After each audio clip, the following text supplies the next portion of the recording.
Hello. അപ്പം നമ്മുടെ big boss അഗ്നിപരീക്ഷേൻ്റെ second ഡേയുടെ റിവ്യൂ ആയിട്ടാട്ടോ വന്നേക്കുന്നത്. അപ്പം സെക്കൻഡ് എപ്പിസോഡ് ഹോട്ട്സ്റ്റാറിൽ അപ്ലോഡ് ആയിട്ടുണ്ട്. അപ്പം ഞാൻ എൻ്റെ റിവ്യൂ പറയട്ടെ. അപ്പം ഞാൻ ആദ്യം തന്നെ പറയട്ടെ, എനിക്ക് ഫസ്റ്റ് ഡേയിലേക്കാളും രണ്ടാമത്തെ എപ്പിസോഡാട്ടോ എനിക്ക് കുറച്ചും കൂടെ കൂടുതൽ ഇഷ്ടപ്പെട്ടത്. അതുപോലെ തന്നെ കണ്ടസ്റ്റൻസിനെ ആയാലും എനിക്ക് സെക്കൻഡ് ഡേയിലെയാണ് കുറച്ചും കൂടെ കൂടുതൽ ഇഷ്ടപ്പെട്ടത്. അപ്പോൾ എന്താണെന്നൊക്കെ വഴിയെ പറയാം. പിന്നെ ആ എപ്പിസോഡ് കണ്ടിട്ടുള്ളവർക്കും അറിയാമായിരിക്കും അതെന്താണെന്നുള്ളത്. അങ്ങനെ നമ്മുടെ എപ്പിസോഡ് സ്റ്റാർട്ട് ചെയ്തു. ആദ്യം തന്നെ റിയാസിനോട് നമ്മുടെ റനീഷ ചോദിക്കുന്നുണ്ട്, ഇന്നലെ വന്ന 20 പേരിൽ നിങ്ങൾക്ക് സ്ട്രൈക്ക് ചെയ്ത ഒരു കണ്ടസ്റ്റൻറ്റിൻ്റെ പേര് പറയാൻ പറഞ്ഞു. അപ്പം റിയാസ് പറഞ്ഞത് പൂജേൻ്റെ പേരാണ്. പൂജേനെ അറിയാമായിരിക്കുമല്ലോ, നമ്മുടെ ആ താഴ് കിട്ടിയിട്ട് അത് തുറക്കാൻ പറ്റാതെ നിന്ന ആ കുട്ടീൻ്റെ പേരാട്ടോ പറഞ്ഞത്. ശരിയാണ്, ഇന്നലത്തെ എപ്പിസോഡ് കണ്ട ഒട്ടുമിക്ക ആൾക്കാർക്ക് ആ കുട്ടിയെ എന്തായാലും മറക്കാൻ ചാൻസ് കുറവാണ്. രഞ്ജിനീൻ്റെ അടുത്തും ഈ സെയിം ക്വസ്റ്റ്യൻ ചോദിക്കുമ്പോൾ രഞ്ജിനി പറയുന്നത് പൂജേൻ്റെ പേരാണ്. അത് ഫിയർലെസ് ആയിട്ട് ഇന്നലെ വന്നവരിൽ തോന്നിയത് ആരാണോ ചോദിക്കുമ്പോൾ പൂജേൻ്റെ പേരാണ് കേട്ടോ പറയുന്നത്. അതിന് കാരണം എന്താണെന്ന് വെച്ചാൽ, പൂജ ആ താഴ് തുറക്കാനായിട്ട് കൂടെ നിൽക്കുന്ന ഒരു പയ്യൻ വാങ്ങിച്ചു. പക്ഷേ അവളുടെ അവസരം നഷ്ടപ്പെടുമെന്ന് തോന്നിയ സമയത്ത് പ്രതികരിച്ചിട്ട് ആ അവസരം നേടിയെടുത്തു. അതുകൊണ്ട് തന്നെ ഫിയർലെസ് എന്ന് രഞ്ജിനി പറഞ്ഞത് നമ്മുടെ പൂജേൻ്റെ പേരാണ് കേട്ടോ. അങ്ങനെ ബാക്കി 20 കണ്ടസ്റ്റൻസിനെയും നമ്മുടെ ഫ്ലോറിലോട്ട് ഇൻവൈറ്റ് ചെയ്തു. ഞാൻ അവരുടെ പേര് പറയാം കേട്ടോ. ഈ 20 പേരെ 3 ടീമാക്കി മാറ്റിയിട്ടുണ്ടല്ലോ. അപ്പോൾ ആ 3 ടീം ഏതൊക്കെയാണെന്നും നമ്മുടെ ജഡ്ജസിൻ്റെ 3 ടീമുകൾ, അതിനകത്ത് ആരൊക്കെ വന്നെന്ന് ഞാൻ പറയാം. അപ്പോൾ നിങ്ങൾക്ക് എല്ലാവരുടെ പേരും മനസ്സിലാവും, ആരൊക്കെ ഏതൊക്കെ ടീമിലാണെന്നും മനസ്സിലാകും. ആദ്യം തന്നെ നമ്മുടെ ഫിയർലെസ് ടീമാണ് നമ്മുടെ രഞ്ജിനീൻ്റെ ടീം. അതിനകത്ത് വന്നിട്ടുള്ളത് നന്ദകിഷോർ, സോണി അസീം, പൂജ ജെ, രാകേഷ് ജേക്കബ്, വിശാഖ് വടശ്ശേരി, ഷിജുലാൽ, സീനിയ. ഇത്രയും പേരാണ് നമ്മുടെ ഫിയർലെസ് ടീമിൽ വന്നേക്കുന്നത്. പിന്നുള്ളത് നമ്മുടെ ഗെയിം ചേഞ്ചർ, അതായത് റിയാസിൻ്റെ ടീമിൽ വന്നേക്കുന്നത് താഷി, റിജോ, സോണ അലക്സ്, ജെറ്റി പി, റൈബിൻ, അലഖനന്ദ, ഷാമോൻ. ഇത്രയും പേരാണ് നമ്മുടെ ഗെയിം ചേഞ്ചർ റിയാസിൻ്റെ ടീമിൽ വന്നേക്കുന്നത്. അടുത്ത് നമ്മുടെ അഖിൽമാരാറിൻ്റെ ടീമിൽ വന്നേക്കുന്നത് നിതിൻ ദാസ്, പ്രവീൺ മോഹൻ, അഫിയാസാസ്, ലൊലീറ്റ, ഷിൻജിൻ, ശ്യാം. ഇത്രയും പേരാണ് നമ്മുടെ അഖിൽമാരാറിൻ്റെ ടീമിലും വന്നേക്കുന്നത്. അങ്ങനെ 20 പേരും നമ്മുടെ ആ ഒരു ഫ്ലോറിലോട്ട് വന്നു. ഭയങ്കര എനർജറ്റിക് ആയിരുന്നു എല്ലാവരും. എന്താ പറയുക, സ്റ്റേജ് ഇളക്കി മറിക്കുന്ന രീതിയിലാണ് ആ 20 പേരും വന്നത് കേട്ടോ. അപ്പോൾ അതിനകത്ത് റനീഷ കണ്ടസ്റ്റൻസ് അവരോട് ചോദിക്കുന്നുണ്ട്, ഇന്നലത്തെ ആ ഒരു ഇത് ജസ്റ്റിസ് സെർവ് ചെയ്തോ എന്ന് ചോദിക്കുന്നുണ്ട്. അപ്പം തന്നെ അതിനകത്ത് പൂജ എന്ന് പറയുന്ന ഒരു കുട്ടി, അപ്പം 2 പൂജയുണ്ട് കേട്ടോ. ഇന്നലത്തെ ഇതിനകത്തും പൂജ ഉണ്ടായിരുന്നു, ഇന്നത്തേനകത്തും പൂജയുണ്ട്. അപ്പോൾ ആ പൂജ പറയുന്നുണ്ട്, ഇല്ല കരഞ്ഞ് ഇമോഷണൽ ഡ്രാമ കളിച്ചാണ് നമ്മുടെ ഇന്നലെ പൂജയാണെങ്കിൽ അകത്ത് കയറിയത് എന്ന് പൂജ 2 പറയുന്നുണ്ട് കേട്ടോ. പക്ഷേ അത് ശരിക്കും പറഞ്ഞാൽ ആ കുട്ടി, എനിക്ക് എപ്പിസോഡിൽ തോന്നിയെന്ന് വെച്ചാൽ, ചുമ്മാ മറ്റുള്ളവരെ ബ്ലെയിം ചെയ്യുക എന്നുള്ള രീതിയിലാണ് സംസാരം മൊത്തം. ആ ഇന്നത്തെ എപ്പിസോഡ് കാണുന്നവർക്ക് മനസ്സിലാകാൻ പറ്റും പൂജേൻ്റെ റിയൽ ആ ഒരു ഇത്. കാരണം ആൾ എന്ത് വന്നാലും മറ്റുള്ളവരെ ബ്ലെയിം ചെയ്താണ് മുന്നോട്ട് പോകുന്നത്. അപ്പം അതുപോലെ തന്നെ ഇച്ചിരി ഓവർ അഗ്രസീവ് ആണെന്ന് എനിക്ക് തോന്നുന്നുണ്ട്. എന്തായാലും നമുക്കതിനി മുന്നോട്ടുള്ള എപ്പിസോഡുകളിൽ കൂടുതൽ അത് അറിയാൻ പറ്റത്തുള്ളൂ. ഒറ്റ എപ്പിസോഡ് കൊണ്ട് നമുക്ക് എന്തായാലും ഒരാളെ വിലയിരുത്താൻ പറ്റില്ല. എന്നിട്ട് ആ കുട്ടി ചിലച്ചോണ്ടേ ഇരിക്കുക കേട്ടോ. പക്ഷേ ജഡ്ജസിനെ ഒന്നും പറയാൻ അനുവദിക്കുന്നില്ല. അതുപോലെ തന്നെ റനീഷയ്ക്കൊന്നും സംസാരിക്കാൻ പറ്റുന്നില്ല. അപ്പോൾ റനീഷ പറയുന്നുണ്ട്, ഇത് ബിഗ് ബോസിൻ്റെ ഇതല്ല, ഇതൊരു അഗ്നിപരീക്ഷയാണ്, നിങ്ങളത് മനസ്സിലാക്കുന്നതൊക്കെ പറയുന്നുണ്ട്. അതുപോലെ തന്നെ രഞ്ജിനി അപ്പോഴത്തേക്കും ഡിസ്റ്റർബ് ആയിട്ടോ. രഞ്ജിനി പറഞ്ഞു, ഇന്നലെ നിങ്ങളിതൊന്നും പറഞ്ഞില്ല, ഇന്നിവിടെ വന്ന് പറയുന്നതിന് ഉദ്ദേശം എന്താണെന്ന് പറഞ്ഞ് രഞ്ജിനിയും കുറേ ദേഷ്യപ്പെടാൻ തുടങ്ങി. അവസാനം അത് അവരവിടെ സ്റ്റോപ്പ് ചെയ്തു കേട്ടോ. അത് കഴിഞ്ഞിട്ട് ഇവരെ 3 ടീമായിട്ട് തിരിച്ചു. ഞാൻ പറഞ്ഞല്ലോ 3 ടീമിലും ഇവരെ ഓരോരുത്തരെയായിട്ടും കയറ്റിയിട്ടുണ്ട്. അങ്ങനെ ഫിയർലെസ് ടീമിനെ തിരഞ്ഞെടുത്തു. അപ്പോൾ അതിനകത്ത് അപ്പം തന്നെ അവിടെ ഒരു കപ്പിന് വേണ്ടിയുള്ള ഒരു അടി നടക്കുന്നുണ്ട് കേട്ടോ. നമ്മുടെ പൂജ 2 പറയുന്നുണ്ട്, ഞാൻ എന്തായാലും ഈ കപ്പ് അടിച്ചുകൊണ്ടേ പോകത്തുള്ളൂ, ബിഗ് ബോസിൻ്റെ കപ്പ് ഞാനായിരിക്കും അടിക്കുന്നതെന്ന് പറയുന്നുണ്ട്. അപ്പോൾ രാകേഷ് അടുത്തു നിന്ന് പറയുന്നുണ്ട്, നീ കപ്പ് അടിക്കും, നീ മൂക്കട്ടെ അടിക്കും എന്നൊക്കെയുള്ള രീതിയിൽ സംസാരിക്കുന്നുണ്ട്. ഞാനായിരിക്കും ഈ കപ്പ് അടിക്കുന്നത്, ഈ കപ്പ് അടിച്ചിട്ട് ഞാൻ എൻ്റെ അച്ഛൻ്റെ അമ്മേൻ്റെ കൈ കൊണ്ട് കൊടുക്കും. അങ്ങനെയുള്ളൊരു സംസാരം നടക്കുന്നുണ്ട് കേട്ടോ. അപ്പം ബാക്കിയുള്ളവരും അതിനകത്ത് ഞാനായിരിക്കും കപ്പടിക്കുന്നത് എന്നുള്ള സംസാരം. അപ്പോൾ അഖിൽ പറഞ്ഞു, നിങ്ങൾ ആദ്യം കപ്പടിക്കുന്നത് നിർത്തിയിട്ട് നിങ്ങൾ ആദ്യം ഈ അഗ്നിപരീക്ഷയിൽ നിന്ന് ജയിച്ച് നിങ്ങൾ അകത്ത് കയറാൻ നോക്ക് എന്ന് നമ്മുടെ അഖിൽ പറയുന്നുണ്ട് കേട്ടോ. അങ്ങനെ ഇവർക്ക് ആദ്യം കൊടുത്ത ടാസ്ക് എന്ന് വെച്ചാൽ കട്ടക്കൂടാരമാണ് ആദ്യത്തെ ടീമിന് കൊടുത്ത ടാസ്ക്. അതെന്ന് വെച്ചാൽ കുറേ ജോമെട്രിക് രൂപങ്ങൾ വെച്ചിട്ടുണ്ട്. അത് ആ രൂപങ്ങൾ വെച്ചിട്ട് ഒരു ഘടന നിർമ്മിക്കുക എന്നുള്ളതാണ് കേട്ടോ. അപ്പം ആ ടാസ്ക് തുടങ്ങി. അപ്പോൾ എനിക്ക് ഒരാളുടെ പേര് എന്തായാലും എടുത്തു പറയണം. കാരണം രാകേഷ് ഭയങ്കര എന്ന് വെച്ചാൽ നമ്മളെ എൻ്റർടൈൻ ചെയ്യുന്ന രീതിയിലാണ് കേട്ടോ. അതായത് ഇത് കണ്ടുകൊണ്ടിരിക്കുന്നവരെ എൻ്റർടൈൻ ചെയ്യുന്ന രീതിയിലാണ് രാകേഷ് ആ ഒരു ടാസ്ക് ചെയ്തത്. എനിക്ക് ഭയങ്കരമായിട്ട് ഇഷ്ടപ്പെട്ടു കേട്ടോ. കാരണം ആളുടെ പേഴ്സണാലിറ്റി, ആളുടെ ഒരു സംസാരം ഒക്കെ ഇനി എനിക്കറിയില്ല മുന്നോട്ടുള്ളപ്പോൾ എങ്ങനെയാണ്. ഒറ്റ ദിവസം കൊണ്ട് ഒരാളെ നമുക്ക് ഒരിക്കലും വിലയിരുത്താൻ പറ്റത്തില്ല. പക്ഷേ ആ ഒരു ഫസ്റ്റ് ഇമ്പ്രഷൻ ഉണ്ടല്ലോ, അത് സത്യം പറഞ്ഞാൽ ബെസ്റ്റ് ആയിരുന്നു. ആൾ നല്ല രീതിയിൽ തന്നെ ആ ടാസ്ക് നമ്മളെ എൻ്റർടൈൻ ചെയ്തു എന്ന് തന്നെ വേണമെങ്കിൽ പറയാം.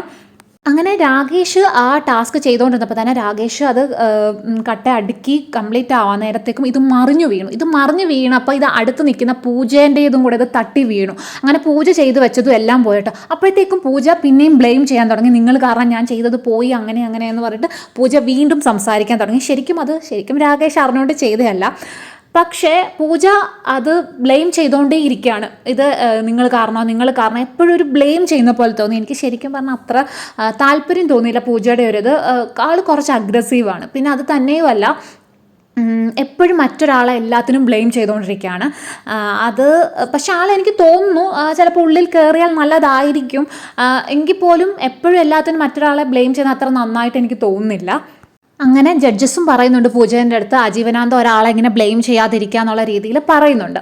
അത് കഴിഞ്ഞിട്ട് ഇതിനകത്ത് ആദ്യം തന്നെ നന്ദകിഷോർ എല്ലാം ചെയ്തിട്ട് ഇങ്ങനെ ഓക്കെ ഞാനെല്ലാം ചെയ്തു എന്നും പറഞ്ഞ രീതിയിൽ നിൽക്കുകയാണ്. പക്ഷേ ആളെ ഔട്ട് ഹൗസിലോട്ടാണ് വിട്ടത്. കാരണം എന്താണെന്ന് വെച്ചാൽ എടുത്ത് നമ്മൾ ഈ ഒരു ടാസ്കിൽ പറഞ്ഞിട്ടുണ്ടായിരുന്നു ഓരോ കട്ട വെച്ച് ഇത് എടുത്ത് വെക്കാൻ പാടുള്ളൂ. പക്ഷേ നന്ദകിഷോർ ചെയ്ത് എന്താണെന്ന് വെച്ചാൽ ഒരേ ടൈം 2-3 കട്ട ഒരുമിച്ചെടുത്ത് വെക്കുകയുണ്ടായി.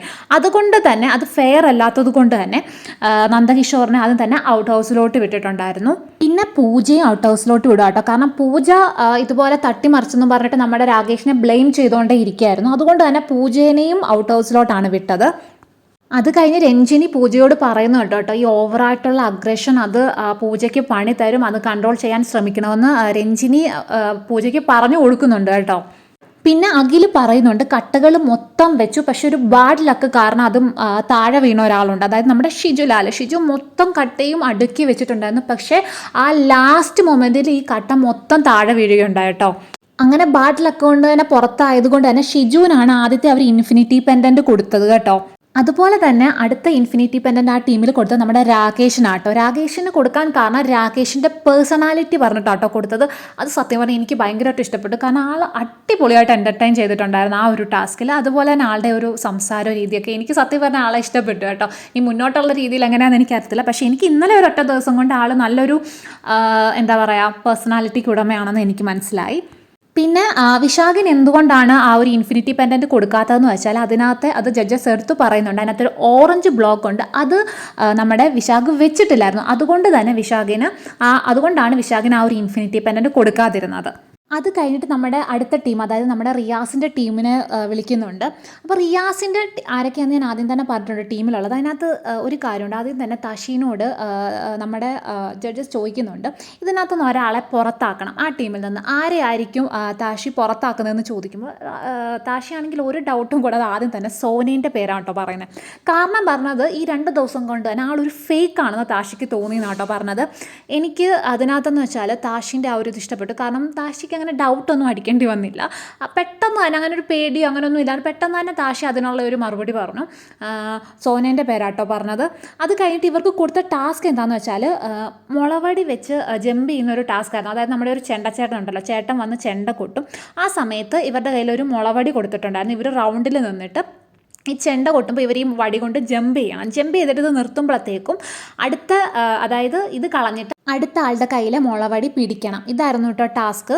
അങ്ങനെ ആദ്യം തന്നെ നമ്മുടെ സോനയാട്ടോ ഔട്ടായത്. പക്ഷേ ഇവരുണ്ടല്ലോ ഈ റൗണ്ട് ഈ ചെണ്ട കൊട്ടുമ്പോൾ തന്നെ ഇവരെല്ലാവരും കൂടെ കൂടി അങ്ങ് നിൽക്കും. അതായത് ഒരു ഡിസ്റ്റൻസ് ഇടാതെ ഇങ്ങനെ കൂടി നിൽക്കും. അപ്പോഴത്തേക്കും നമ്മുടെ രഞ്ജിനി പറയുന്നുണ്ട് നിങ്ങൾ ഇങ്ങനെ കളിച്ചാൽ നമുക്കത് കാണാൻ പറ്റുന്നില്ല, നിങ്ങൾ അതുകൊണ്ട് തന്നെ നല്ല ഡിസ്റ്റൻസ് ഇട്ട് നല്ലൊരു റൗണ്ട് വെച്ചിട്ട് നിൽക്കാൻ പറയുന്നുണ്ട്. പിന്നെ ഇതിൻ്റെ സെക്കൻഡ് റൗണ്ട് ആകുമ്പോഴത്തേക്കും നമ്മുടെ ഈ ചെണ്ട കൊട്ടുമ്പം തന്നെ ഷാമോൻ്റെ കയ്യിൽ നിന്നിട്ട് ആ വടി പോവാണ് കേട്ടോ. അങ്ങനെ ഷാമോനെ ഡയറക്റ്റ് നമ്മുടെ ഔട്ട് ഹൗസിലോട്ട് വിടുകയാണ് ചെയ്യുന്നത്. തേർഡ് റൗണ്ട് വന്നപ്പോഴത്തേക്കും നമ്മുടെ റിജോ, പിന്നെ അളകനന്ദ, റൈബിൻ ഇവരൊക്കെ ഔട്ടായിപ്പോയി കേട്ടോ. അവസാനം വന്നപ്പോൾ നമ്മുടെ താഷിയും ജെറ്റിയും മാത്രം കേട്ടോ അവശേഷിച്ചത്. ഇവർ കളിക്കാൻ നേരം ശരിക്കും താഷിയാണെങ്കിൽ ഫെയർ ആയിട്ട് കേട്ടോ കളിച്ചത്. കാരണം ഈ മുളവടി മുട്ടിച്ച് തന്നെയാണ് ഫ്ലോറിൽ മുട്ടിച്ചാണ് നമ്മുടെ താഷി കളിച്ചത്. ജെറ്റി മുട്ടിക്കുന്നുണ്ടായിരുന്നു, എങ്കിലും കുറച്ച് ഇടയ്ക്കൊക്കെ അത് ഇല്ലായിരുന്നു. അത് കഴിഞ്ഞ് ലാസ്റ്റ് ഈ ചെണ്ടകൊട്ട് നിൽക്കുന്ന സമയത്ത് ജെറ്റി അങ്ങ് പുറകിലോട്ട് മാറി. പക്ഷേ താഷി പിടിക്കാൻ വന്നപ്പോൾ താഷി താഴെ വീണു പോയി കേട്ടോ. അപ്പം രഞ്ജിനി പറയുന്നുണ്ട് 2 പേരും നന്നായിട്ട് തന്നെ കളിച്ചു. റിയാസ് പറയുന്നുണ്ട് നമുക്ക് ഒരു ചാൻസും കൂടെ കൊടുക്കാം, ഒരു റൗണ്ടും കൂടെ നമുക്ക് ഇവർ 2 പേരെയും വെച്ച് ചെയ്യാമെന്ന് പറയുമ്പോൾ അഖിൽ പറയുന്നുണ്ട് അതിൻ്റെ ആവശ്യമില്ല, നമ്മൾ ഒരു വട്ടം ചാൻസ് കൊടുത്തു, അത് അവർ കളിച്ചു, അത് മതി എന്നുള്ള രീതിയിൽ നമ്മുടെ അഖിൽ പറയുന്നുണ്ട്. അങ്ങനെ രഞ്ജിനി ജെറ്റിയോട് ചോദിക്കുന്നുണ്ട് ഒരു റൗണ്ടും കൂടെ വേണമെന്ന് ചോദിക്കുമ്പോൾ ജെറ്റി എടുത്ത വയല പറഞ്ഞു ഇല്ല ഒരു റൗണ്ടും കൂടെ വേണ്ട ഇത് മതി എന്ന് പറയുന്നുണ്ട്.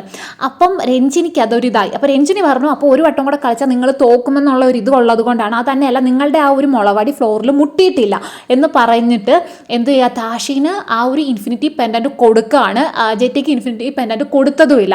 താഷിക്ക് കൊടുക്കാൻ കാരണം താഷി ഫെയർ ആയിട്ട് കളിച്ചു എന്നുള്ളതാണ്. ശരിക്കും പറഞ്ഞാൽ രണ്ടുപേരും നല്ല രീതിയിൽ തന്നെ കളിച്ചു കേട്ടോ. ജെറ്റിയും കളിച്ചു താഷിയും കളിച്ചു. താഷി ഫെയർ ആയിട്ടാട്ടോ കളിച്ചത്. ജെറ്റി ആണെങ്കിൽ രണ്ടുപേരും നല്ല രീതിയിൽ കളിച്ചു. പക്ഷേ ജെറ്റി കുറച്ച് സ്ട്രാറ്റജി യൂസ് ചെയ്തു, താഷി ഫെയർ ആയിട്ട് കളിച്ചു. പക്ഷേ രഞ്ജിനിക്ക് ദേഷ്യം വന്നതെന്താണെന്ന് വെച്ചാൽ വീണ്ടും ഒരു റൗണ്ട് വെക്കാമെന്ന് പറഞ്ഞപ്പോഴത്തേക്കും എടുത്ത് ചാടി നമ്മുടെ ജെറ്റി പറഞ്ഞു ഇല്ല ഇത് മതി എന്നുള്ള രീതിയിൽ പറഞ്ഞു. അപ്പോഴത്തേക്കും രഞ്ജിനി പറഞ്ഞു ഇല്ല, കാരണം താഷിയാണ് ഫെയർ ആയിട്ട് കളിച്ചത്, താഷിയുടെ ഫ്ലോറിൽ മുട്ടിയിട്ടുണ്ടായിരുന്നു, അതുകൊണ്ട് തന്നെ താഷിയെ ഞങ്ങൾ ഇൻഫിനിറ്റി പെൻഡൻറ്റ് കൊടുക്കുന്നു എന്ന് പറഞ്ഞു. അപ്പോൾ തന്നെ നമ്മുടെ ജെറ്റീൻ്റെ മുഖം ഒന്ന് മാറി കേട്ടോ.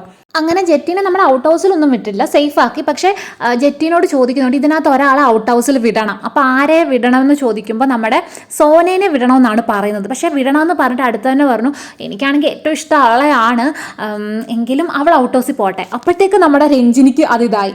അപ്പോഴത്തേക്കും ജഡ്ജസ് പറഞ്ഞു നിങ്ങൾ എന്തിനാണ് ഒരാളെ ഇങ്ങനെ നിങ്ങൾ ഇഷ്ടപ്പെടുത്താൻ നോക്കുന്നത്, നിങ്ങൾക്ക് ഒരു അഭിപ്രായം ഉണ്ടെങ്കിൽ അതങ്ങ് തുറന്ന് പറയുക, അത് പിന്നെ രണ്ട് രീതിയിൽ ആക്കേണ്ട കാര്യമില്ല എന്ന് നമ്മുടെ ജെറ്റിനോട് പറയുന്നുണ്ട്. നിൻ്റെ ഈ അവസരം ഞങ്ങൾ നഷ്ടപ്പെടുത്തി, അതുകൊണ്ട് തന്നെ ഞങ്ങൾ സോനേനെ ഔട്ട് ഹൗസിൽ വിടുന്നില്ല, ആളെ സേഫ് ആക്കുക എന്നാണ് കേട്ടോ പറയുന്നത്. എന്നിട്ട് റിജോയ് ആട്ടോ അതിനകത്ത് ഔട്ട് ഹൗസിലോട്ട് വിടുന്നത്. പിന്നെ നമുക്ക് നമ്മുടെ അഖിലിൻ്റെ ടീമിൻ്റെ ഗെയിമാണ് വരുന്നത്. അഖിലിൻ്റെ ടീമിന് കിട്ടിയ ഗെയിം എന്താണെന്ന് ചോദിച്ചാൽ അവർക്ക് 6 കളറിലുള്ള ഒരു കുഞ്ഞ് പേപ്പർ പീസസ്, അപ്പോൾ അവർക്ക് ഇഷ്ടപ്പെട്ട കളർ അതിനകത്തുനിന്ന് സെലക്ട് ചെയ്യുക. അങ്ങനെ ഓരോരുത്തർ ഓരോ കളർ എടുത്തു. പിന്നെ കുറേ ഈ കളറിൽ തന്നെയുള്ള മിക്സ് ചെയ്ത് കുറേ പേപ്പറിൻ്റെ ഇതിട്ടിട്ടുണ്ട്. അതിനകത്ത് അവർക്ക് അവിടെ ഒരു സ്ട്രോയും ഒരു ബൗളും ഓരോരുത്തർക്കും വെച്ചിട്ടുണ്ട്. ഈ സ്ട്രോ വെച്ചിട്ട് ഈ പേപ്പർ സക്ക് ചെയ്ത് ഇവർക്ക് കിട്ടിയ കളർ ഏതാണ്, ഇവർ സെലക്ട് ചെയ്ത കളർ ഏതാണ്, ആ കളറിലെ പേപ്പർ പീസ് ഈ സ്ട്രോ വെച്ച് സക്ക് ചെയ്ത് നമ്മുടെ ഈ ബൗളിൽ കൊണ്ടിടുക. അതായിരുന്നു കേട്ടോ ഇവർക്ക് കൊടുത്ത ഗെയിം. അങ്ങനെ ഗെയിമിനകത്ത് ശരിക്കും ഇച്ചിരി നമ്മളെ എൻ്റർടൈൻ ചെയ്യുന്ന രീതിയിൽ കളിപ്പിച്ചത് ശ്യാമാണെങ്കിൽ മറ്റുള്ളവരുടെ ഇവർ ആ പേപ്പർ ഉണ്ടല്ലോ താഴെ ഇട്ടേക്കുന്നത് അത് ഇങ്ങനെ ഊതി കളയുന്നുണ്ട്, മറ്റുള്ളവർക്ക് എടുക്കാതിരിക്കാൻ വേണ്ടി ഊതി കളയുന്നുണ്ട്. പക്ഷേ ഇതിനകത്ത് ഏറ്റവും കൂടുതൽ പേപ്പർ പീസ് എടുത്തത് ലൊലീറ്റയാണ്, 26 പീസാട്ടോ എടുത്തത്. രണ്ടാമത് നമ്മുടെ ശ്യാം 24 പേപ്പർ എടുത്തു. അതുപോലെ തന്നെ 24 പേപ്പർ പീസ് എടുത്ത പ്രവീണും 24 പേപ്പർ പീസ് എടുത്തത്. നിതിൻ എടുത്തത് 13, അതുപോലെ തന്നെ ഷിഞ്ചൻ എടുത്തത് 22 കേട്ടോ. പിന്നെ അഫിയാസാസ് 7 എന്തോ ആട്ടോ എടുത്തത്. പക്ഷേ നിതിനും അഫിയാസാസും ഔട്ട് ഹൗസിലോട്ട് പോവാണ്. അങ്ങനെ പെൻഡൻറ്റ് കൊടുത്തത് നമ്മുടെ ലൊലീറ്റയ്ക്കാണ്. കാരണം ഏറ്റവും കൂടുതൽ പേപ്പർ 26 കളക്ട് ചെയ്തത് നമ്മുടെ ലൊലീറ്റ ആയിരുന്നു. പിന്നെ ശ്യാമിനും കൊടുക്കുന്നുണ്ട്, കാരണം ശ്യാം സ്ട്രാറ്റജി യൂസ് ചെയ്തു കളിച്ചു എന്ന് പറഞ്ഞിട്ട് 24 ഇത് കിട്ടിയിട്ടുള്ള നമ്മുടെ ശ്യാമിനും ഒരു പെൻഡൻറ്റ് കൊടുക്കുന്നുണ്ട് കേട്ടോ. ഇന്ന് മൊത്തത്തിൽ 5 പേർക്കാണ് ഇൻഫിനിറ്റി പെൻഡൻറ്റ് കിട്ടിയേക്കുന്നത്. ആദ്യത്തെ ഗെയിമിൽ കിട്ടിയത് രാകേഷിനും അതുപോലെ തന്നെ ഷിജുലാലിനുമായിരുന്നു നമ്മുടെ ഫിയർലെസ് ടീമിൽ. ഗെയിം ചേഞ്ചറിനകത്ത് കിട്ടിയത് നമ്മുടെ താഷിക്കാണ്. പിന്നെ റഫ് ആൻഡ് ടഫിനകത്ത് നമ്മുടെ അഖിലിൻ്റെ ടീമിൽ കിട്ടിയേക്കുന്നത് ലൊലീറ്റയ്ക്കും ശ്യാമിനുമാണ് കേട്ടോ. അങ്ങനെ റിയാസ് പറയുന്നുണ്ട് ഇന്നലത്തെ 20 പേരെക്കാളും എനിക്ക് കുറച്ചും കൂടെ ഇഷ്ടപ്പെട്ടത് ഇന്നത്തെ 20 പേരെയാണ്. അങ്ങനെ റെനീഷ പറയുന്നുണ്ട് നാളത്തെ ഇത് തൊട്ട് നിങ്ങൾ ഈ 40 പേര് നേർക്കുനേർ നിന്നാണ് കളിക്കുന്നതെന്നാണ് കേട്ടോ പറയുന്നത്. എന്തായാലും നമുക്ക് കാത്തിരുന്ന് കാണാം എന്താണെന്നുള്ളത്. അപ്പോൾ അത്രയേ ഉള്ളൂ. അപ്പോൾ വീഡിയോ ഇഷ്ടപ്പെട്ടുകയാണെങ്കിൽ ഷെയർ ചെയ്യുക, ലൈക്ക് ചെയ്യുക, പിന്നെ എൻ്റെ ചാനൽ സബ്സ്ക്രൈബ് ചെയ്യുക. താങ്ക്